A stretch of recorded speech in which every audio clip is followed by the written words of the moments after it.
I, 22, found out boyfriend, 20, has been using dating apps for masturbation purposes. Hey guys, need some advice. Here's some backstory. Boyfriend, let's call him Joe, and I have been dating for around 6 months. I assume we both like each other quite a bit and I genuinely believe that he's a good person. At the very beginning of our relationship, 6 months ago, I saw Tinder on his phone while sitting next to him. I asked Joe why he uses Tinder and his answer was to meet new people. At the moment, I dropped it, but later on, during a conversation on the topic, I told him it bothers me and he apologized, saying he understands and that he will delete it. Fast forward to a couple of weeks ago, it came to my attention that he follows random girls on Instagram who live in our city. Because of Joe's past use of dating apps, I brought it up and he said he just follows random girls unsuggested because he thinks they're attractive. Okay, not so suspicious, but I kept this in the back of my mind. Sometime later, I noticed on Joe's Play Store that Tinder and OkCupid had been downloaded and deleted. FYI, I saw this because we use each other's phones and I needed to download an application on his phone. He denied using it and explained that he doesn't know why that happened. In the meanwhile, he is still following random girls on IC. I was not convinced, and one day, while he was sleeping,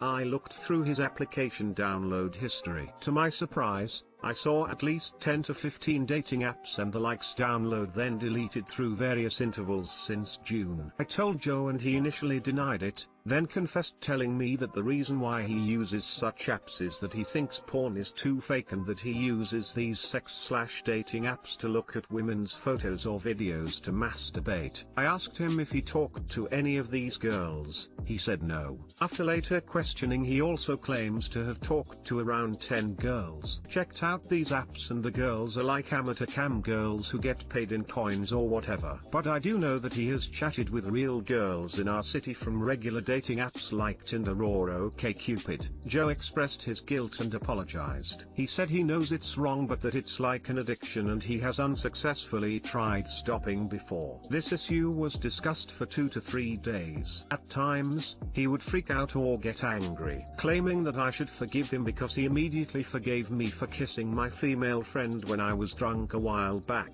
telling me he knows what he did is wrong but that it's not that big of a deal and I don't think it's cheating. So I can't understand why you can't forgive me. Backstory on me kissing a girl. As soon as I remembered, I told him what happened the next morning. I'm bisexual and we had discussed the idea of me fooling around with women before. I don't think Joe actually met up with anyone and had sex or anything with these women. My biggest problem is that this is a long-term thought-out lie. If Joe was honest with me about this, it could have been discussed and solved. Now my head is fucked. I really like him but my trust is broken. I'm not sure how to proceed and honestly, I'm just looking for some outside opinions and insight. What are your thoughts? What should I do? What would you do in this situation? Thanks. TDLR, 20-year-old boyfriend has been using dating apps and the likes behind my, 22, back for a couple of months during our relationship. I'd how to proceed.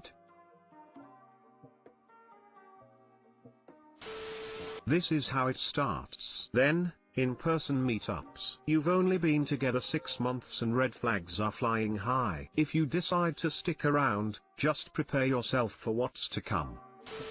Nah, he's not jacking off, he's cheating. Even without that, if you gotta beat the truth out of him, he's still shitty. Dump him. 6 months and he's already cheating on you? Dump him. God, that's so gross. So at best he's jerking off to profile pictures. Lies. He's getting nudes or worse. If your boyfriend had downloaded 15 different cat adoption apps and browsed them daily, you would be justified in thinking he was looking for a cat. The internet is bursting with pictures and videos of cats. The only reason to seek out local ones is if you're looking to bring one home. Too long didn't read. Dump the cheater, get a cat.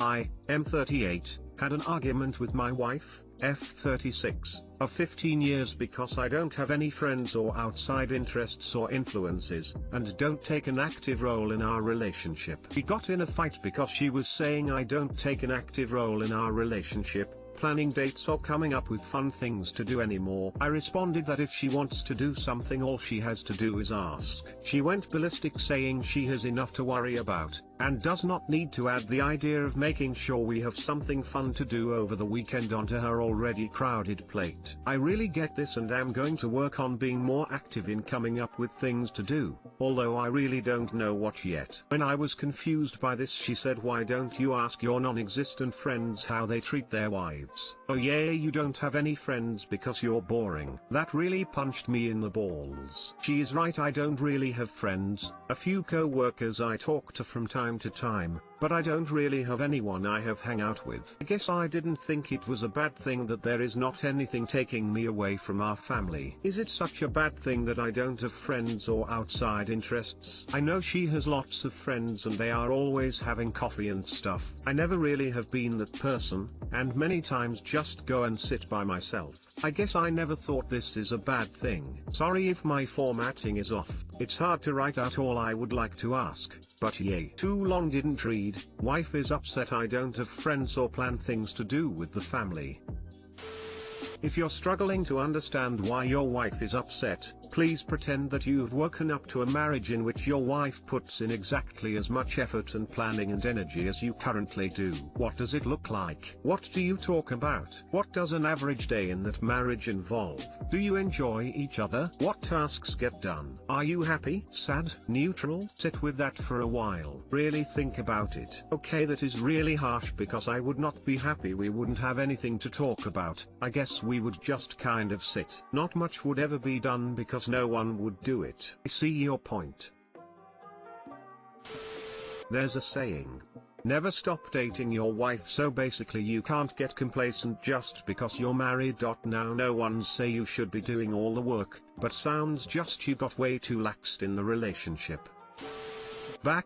We got in a fight because she was saying I don't take an active role in our relationship, planning dates or coming up with fun things to do anymore. I responded that if she wants to do something all she has to do is ask. This is kind of obtuse, though. Your wife was literally saying that she wants you to take a more active role in your relationship, so you send a labor right back to her and tell her that she needs to do something else to get you to take an active role. That is not the correct answer. It would be infuriating. What she means is that you research something, plan it, and execute it, without her having to do anything at all. Your wife doesn't want you to grant her wishes or complete tasks. She wants a partner. Being a strong individual makes you a more interesting mate who will truly enhance her life. So it's not about how many friends you have or all your external activities. It's about having a real-life partner. An individual who brings an equal presence to the team.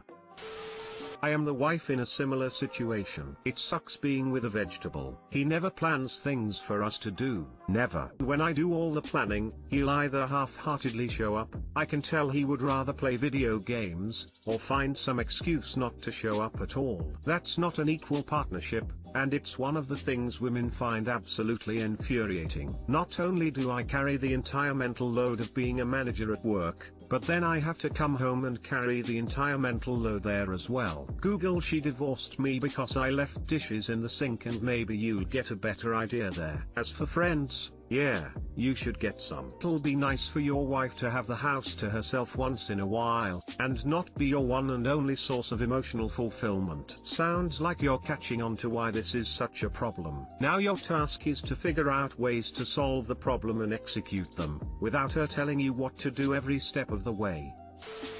My 23F partner, 25M, is developing agoraphobia and anxiety as a result of the pandemic, and I want to help him, but I'm not sure how. My partner and I have been together for 5 years, and he's never had any issues with anxiety or depression before the pandemic. We both are engineers and are lucky enough to work from home. We live in New England where people are taking COVID pretty seriously already. Back in March, we both assumed we'd be going back to our offices sooner than later, his job is in electric utility. I needed to run experiments in the lab in academia, so we didn't quarantine together when the stay-at-home orders started. As a result, he spent 2 months alone and developed some anxiety over going into public. He would go outside on walks only if he left from his personal patio behind his apartment to avoid shared doors, and would order groceries online. I moved in with him during the summer and he really struggled with going out in public. He would leave stores ASAP if he saw someone not wearing a mask or wearing one incorrectly, sometimes forgetting stuff on the grocery list or paying for takeout and not picking it up.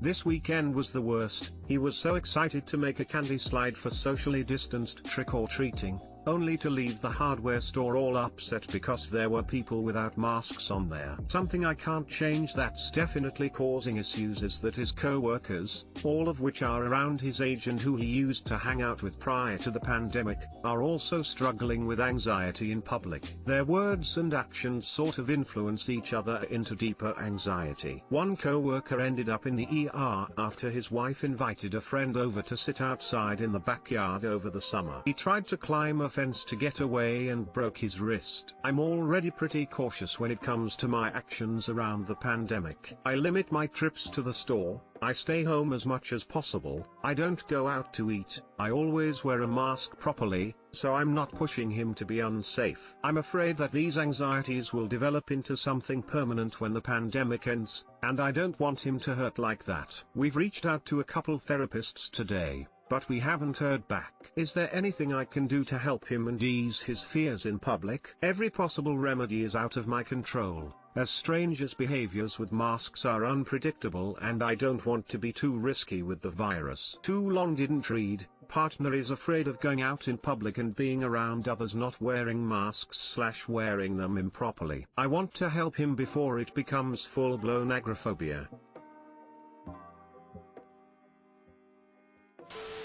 Hey, so I have GAD, depression, and agoraphobia. What helped me the most was cognitive therapy, if you can find someone doing that. I've gone for years and there was a time that I couldn't even leave the house or I would have a terrible anxiety attack. Therapy really helped me in that situation. For me, they recommended trying to find a comfort item in public. For me, it ended up being my gloves. I'm also on medication that helps me mediate my depression and anxiety. I also have pills that will stop an attack in its tracks. Carrying those helped me because I could take the pill and calm down and try again later. Also still have problems when people crowd me in stores. So instead I'll get up super early or super late, when a lot of people aren't there. That way I'll end up with a better chance of not running into a situation that could trigger me. A lot of places, aka Walmart, will do curbside pickup so I can still go out and pick things up when I'm feeling jittery, but I don't have to go inside. That way I'm still going outside of the house but also not putting myself in awful situations. Try taking a drive if you guys can, just to get him outside. Also take vitamins and I can tell a difference when I'm on them and not on them. It's not a cure but more of giving me a better chance of not freaking out. Vitamin D is important for me being in the house a lot. Honestly, it seems more like he's terrified of the disease, which honestly I don't know much about. Just more or less I can say from agoraphobia side of things. My reply is probs a hot mess, but if you have any questions I'm always open.